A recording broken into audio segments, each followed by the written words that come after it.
الأخرى يؤكد أن مستواه أصبح أكبر من مستوى فريقه وولفرهامبتون. عليه أن يبحث عن ناد أكبر يحقق طموحاته ويرقى إلى مستوى. حتى أرقامه رائعة جدا رغم الخسارة، كانت عنده أرقام جيدة جدا، لم يتم مراوغة اللاعب. هل يستحق آية نوري قميص آخر أمن؟ أكيد محمد، قلنا دائما شوف الجنسية تلعب دور كبير. تخيل لو كان آية نوري برازيلي لشاهدته الآن في ريال مدريد أو برشلونة. وكيل أعمال والجنسية أيضا أمام أقوى فريق في الدوري الإنجليزي أبلى البلاء الحسن، قدم مستوى مقبول جدا، وكان واحد من أفضل لاعبين يعني في المباراة. البارح المقابلة شفناها محمد، يعني صالح وجال في الرواق الأيسر. كلمة سامحني يا محمد، نقارنوا بينه وبين أنا أشوفه ظهير عالمي. نقارنوا بينه وبين لاعبين، سامحني يا محمد قطعت لك الكلمة.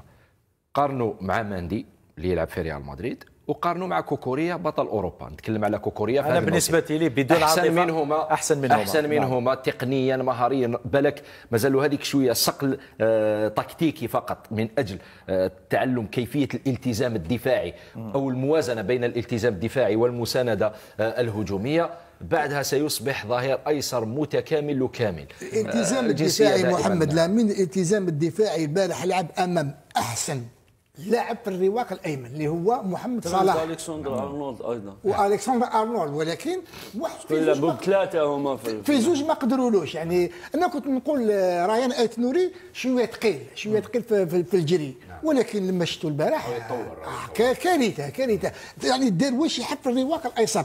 صراحه آيت نوري ماهوش فريق تاع وولفرهامبتون.